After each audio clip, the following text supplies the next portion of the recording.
Olá, comunidade do Colégio Santa Úrsula. É um prazer, família Santa Úrsula, estar mais uma vez na nossa quarta compartilhada. E nessa semana, nesse momento especial, nós vamos entrevistar uma professora que é inspiração. Uma inspiração para a educação de uma forma geral, porque ela traz algo diferente. Conversando com a professora que nós iremos entrevistar, porque será um momento hoje diferente da quarta compartilhada, será uma entrevista, e folheando o livro O Mundo de Sofia, me veio uma ideia de pensar que a professora Débora Garofalo, ela com tanta inspiração, que fez vários estudantes do Brasil fazer algo diferente, me lembrou a Sofia, do livro O Mundo de Sofia. É um livro que romanceia um pouco essa forma de tratar a filosofia.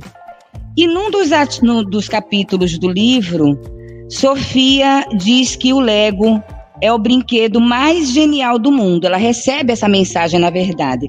E o Lego são essas pecinhas que podem ser montadas, pecinhas que são inquebráveis e pecinhas que fazem construções maravilhosas. Assim como a professora que nós vamos entrevistar hoje. Assim como as pecinhas do Lego, que são interessantes, a professora Débora, ela trouxe sabiamente a sua aprendizagem, a sua formação, para não fazer com Lego apenas, que seria possível, mas ela trouxe a inspiração para fazer na sua trajetória, com muita dedicação, superação da curiosidade, criatividade, vontade de transformar o mundo. Ela fez da educação uma qualidade voltada ao aluno e à sua realidade. Na sua biografia, a professora Débora Garofalo, no meio do caminho, tinha coragem. Não tinha Lego, não tinha pedra, tinha coragem. Então, Débora foi fazendo toda uma trajetória muito envolvente e inspiradora, mas, sobretudo, muito representativa. Pois a Débora, a nossa professora de hoje, ela materializa a história de milhares de professores invisibilizados, mas que fazem o seu mundo melhor cotidianamente para transformar a realidade da educação brasileira. Então, com vocês, nós temos hoje uma agradável conversa, numa proposta de entrevista, à professora Débora Garofalo. Por favor, Débora, nós estamos aqui aguardando por você. É um prazer tê-la conosco. E eu quis ilustrar um pouquinho o mundo de Sofia, porque eu penso que na sua trajetória a filosofia falou muito alto, né?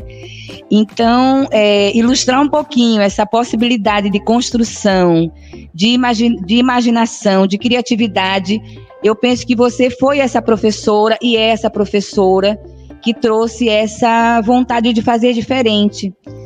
E é nisso, Débora, que eu gostaria que você se apresentasse, né, agora, falando-nos um pouco sobre essa trajetória de luta e de dedicação que você fez e faz pela educação brasileira. Boa tarde, boa noite, bom dia, Débora. É com você. Bom, boa noite, Célia. Nossa, que honra. Você sabe que eu nunca tinha parado para pensar realmente nessa concepção, nessa analogia com o livro O Mundo de Sofia. E realmente você fez de uma forma muito brilhante, que me fez aqui ficar emocionada desse lado de cá. Então, muito obrigada por esse carinho, viu? Primeiramente, assim, eu queria saudar, né, quem está nos ouvindo e nos assistindo, essa família grande aqui do Colégio Santa Úrsula, como bem disse a Célia, né, essa comunidade de pais, estudantes, professores, gestores, que têm promovido uma educação de qualidade e equidade. Falar que eu estou muito grata por ter esse momento aqui de partilhar um pouco dessa minha história, da minha trajetória. Né? Então, para começar a falar um pouquinho, eu sou professora da rede pública já há 16 anos, aqui no estado de São Paulo. Eu tenho muito orgulho de falar que eu pertenço à rede pública. Eu acredito muito nessa educação que pode transformar vidas e olhar para onde nós temos hoje 86% dos nossos estudantes, por diversos motivos, né? A gente sabe que a nossa educação ela ainda está caminhando a muito passos lentos, me dá um conforto e uma alegria, então, para o meu coração. E foi nessa vida, então, de 16 anos de escola pública, que eu construí a minha trajetória.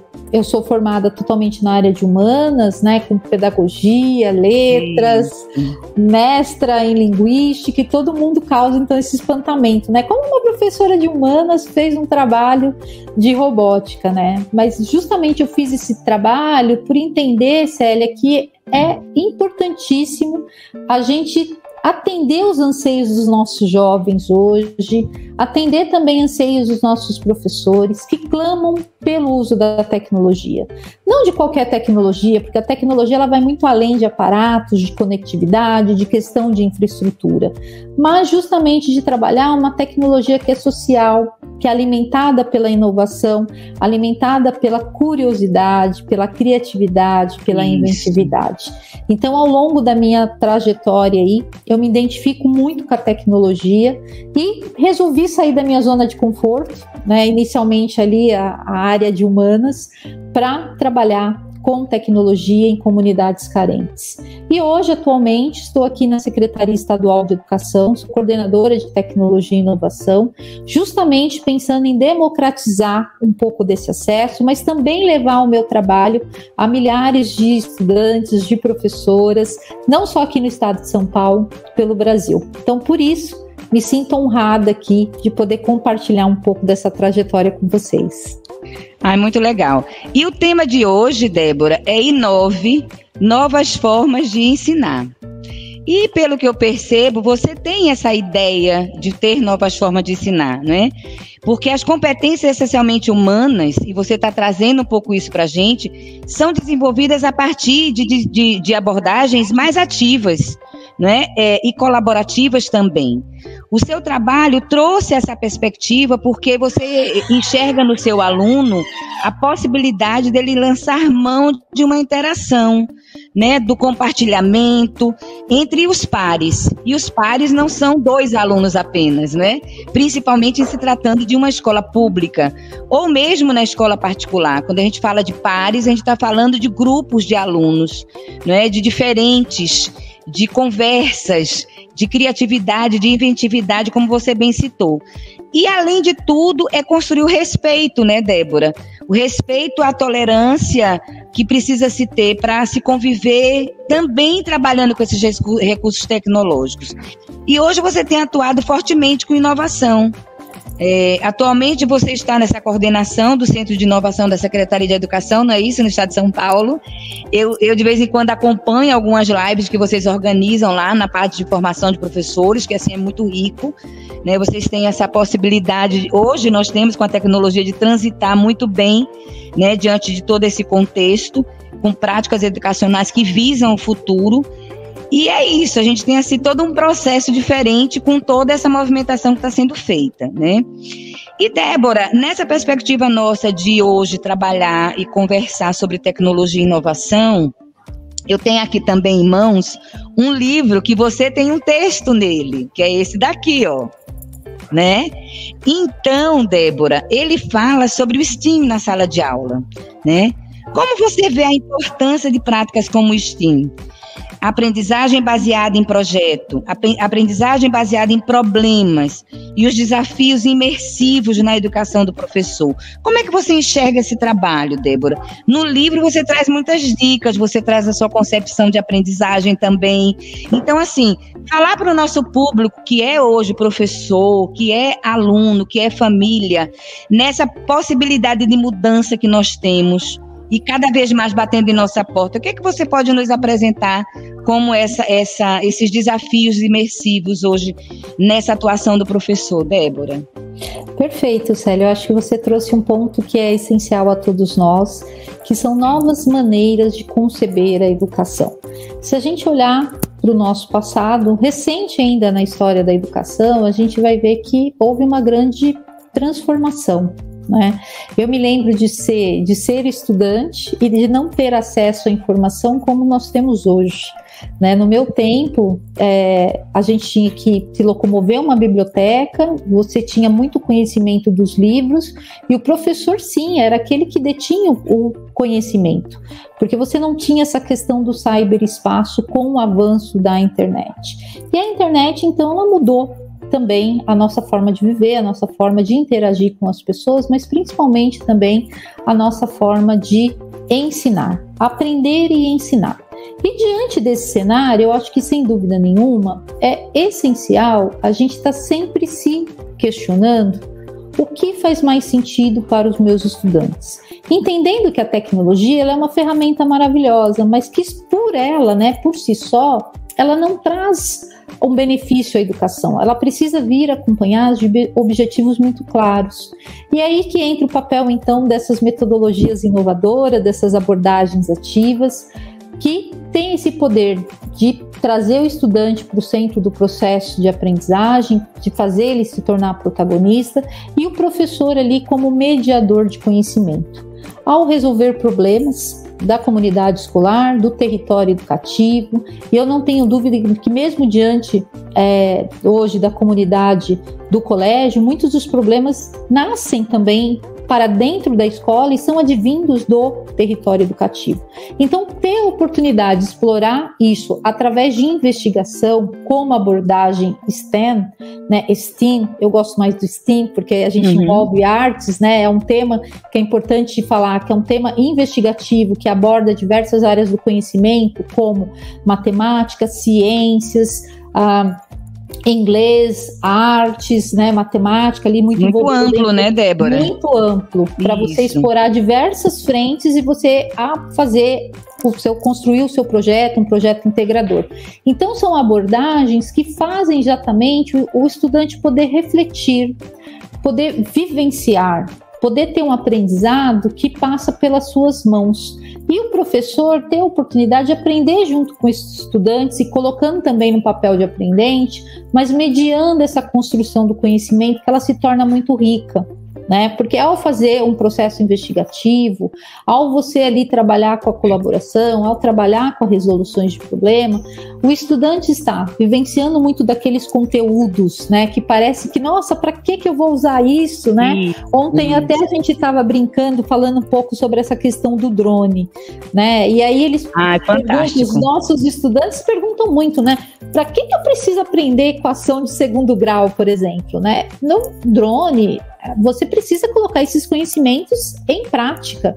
Então veja a importância desses conhecimentos que parecem ser tão abstratos em trabalhos investigativos com abordagens STEM, mas também com as metodologias ativas. Então cada vez mais a gente também preza por uma educação que valoriza isso, porque a gente olha a formação integral, aquela que a gente vai falar de respeito, aquela que a gente vai falar de valores integrais, aquela que a gente vai falar de um ambiente colaborativo, que o estudante a todo momento ele vai ter oportunidade de explorar, mas aquela também que vai fazer com que esse aprendizagem seja significativo, que o estudante vai se lembrar dele para uma trajetória e vai poder utilizar esses conhecimentos para desafios futuros.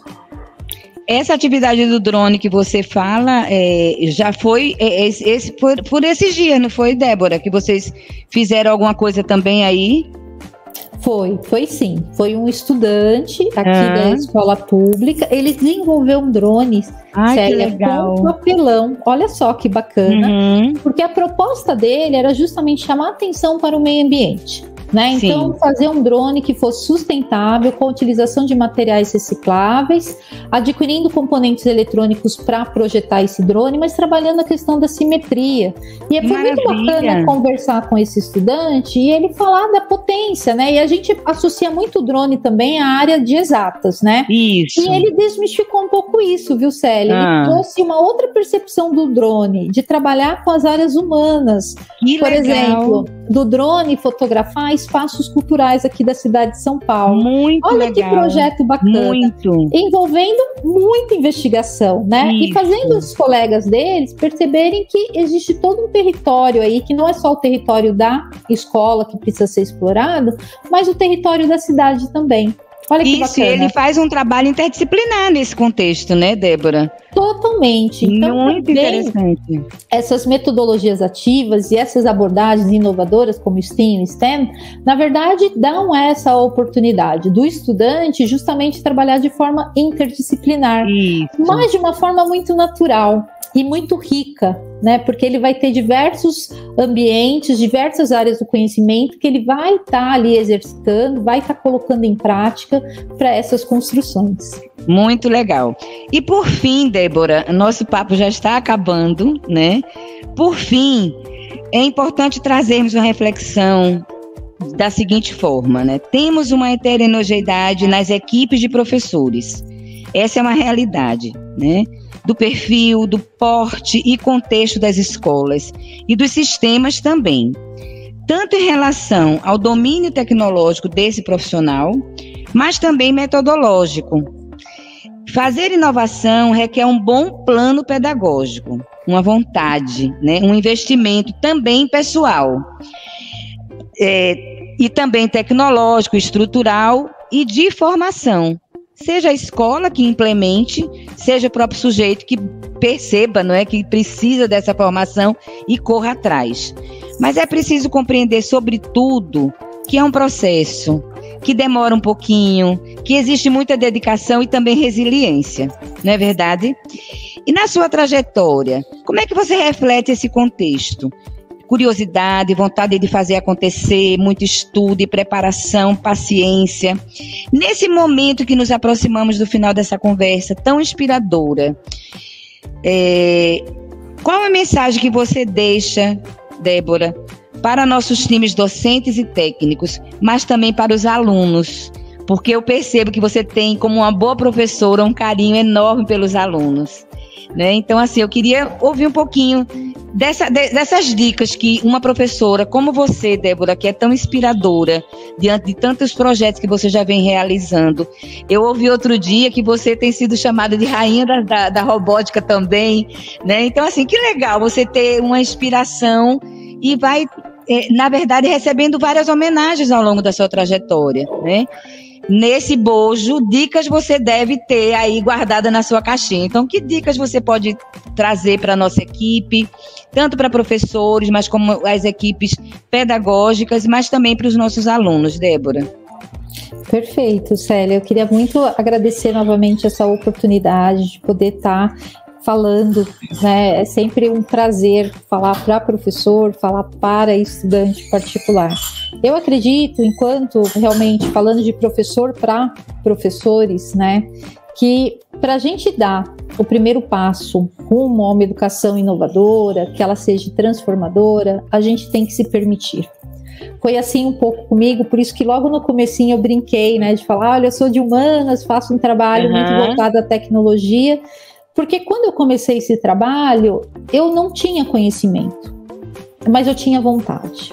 Eu tinha vontade de dar esse primeiro passo rumo ao que eu acreditava que como fonte pedagógica poderia transformar a vida dos estudantes. É claro que eu nunca planejei que o trabalho de robótica com sucata tivesse rumos tão altos como ele atingiu, né, e nem fosse reconhecido internacionalmente. Mas eu tinha assim, um objeto claro que era poder mostrar para aqueles alunos, principalmente alunos de periferia, que eles poderiam sim, numa escola pública, ter o aprendizado de robótica, ter o aprendizado de programação e que esse aprendizado poderia ser muito rico. Mas para isso eu precisava me permitir, porque quando a gente olha para o cenário, muitas vezes a gente já tem vontade de desistir logo de cara, né? Não tem infraestrutura, não tem material, não tem apoio, enfim. E olhar para os meus alunos fez com que eu fosse persistente, fez com que eu fosse resiliente, fez com que a gente atravessasse tudo isso juntos. Então foi um processo de construção. Então, se eu puder deixar aqui uma dica para os meus colegas professores aí, né, junto com vocês, dê esse primeiro passo para uma educação inovadora. Pode ser um passo que a gente não veja da noite para o dia, ele é um passo gradual, porque ele é um processo de transformação cultural. E eu acho que é importante a gente também ter isso na cabeça. O professor, ele pode começar de uma maneira muito simples, viu, Célia? Ele pode criar um canto mão na massa na sala de aula dele, né? Não necessariamente ele precisa ter um espaço aí de inovação. Eu não digo isso só por conta do colégio, porque eu sei que muitas pessoas de fora também do colégio vão ter a oportunidade de nos ouvir. Assistir, sim. Exatamente. Então, até deixando aí uma dica, né? O professor, então, ele pode criar um espaço mão na massa, pode reorganizar o mobiliário, pode fazer algumas caixas por cores, que funciona, ele dando uma orientação clara, trabalhando essa questão da segurança do espaço. Mas é importante que ele se permita, que ele aguce, que ele desafie os estudantes a resolver problemas. E problemas que, como eu disse, pode envolver o território educativo, pode ser um problema da própria escola, para que eles possam ter essa oportunidade de vivenciar. E para os queridos estudantes, né, meninas, meninos, jovens, tenham também a oportunidade, a curiosidade de criarem. Vocês precisam compreender que a escola é um espaço de criação e essa criação também parte de vocês, para vocês, né? É essencial que esses meninos e meninas também assumam esse papel de protagonista, que possam auxiliar, compreender, ajudar outros estudantes de outras etapas, que possam compartilhar os seus projetos, incentivando assim que outros possam dar esse primeiro passo. Então, em suma, o que eu queria dizer aqui na minha fala, nas minhas considerações finais, que a educação maker, né, a educação inovadora, a educação 4.0, ela traz como uma premissa muito forte, que nós vamos aprender uns com os outros. E para que isso possa acontecer, a gente tem que estar dispostos a dar esse primeiro passo, estudantes e professores. Obrigada, Muito bem, Débora. Nós é que agradecemos pela sua disponibilidade. Nós sabemos o quanto tem sido corrida assim, essa movimentação, principalmente nesses movimentos agora de pandemia que nós nos encontramos, né? A gente não viaja mais tanto, mas a gente tem assim essa movimentação muito grande e você assim foi muito gentil em conceder esse momento conosco. Nós agradecemos e desejamos que você siga por essa trajetória de criatividade, de inventividade, de ciência, viu, Débora? Porque você promove esse movimento de grande inspiração a partir de estudo, a partir de algo que está sendo proposto de uma forma muito bem construída. Então, parabéns por toda a sua trajetória. Para mim é uma honra ter falado, ter conversado um pouco com você. E a todos, assistam, divulguem e sigamos. Tem muita trajetória para acontecer ainda na educação e Débora Garofalo é uma grande porta-voz da educação para dias melhores. Muito obrigada, Débora. Muito obrigada, família Santa Úrsula, ouvintes. E vamos seguindo, né? Porque a trajetória é longa. Muito obrigada, Débora. Muito obrigada. Um grande abraço a todos.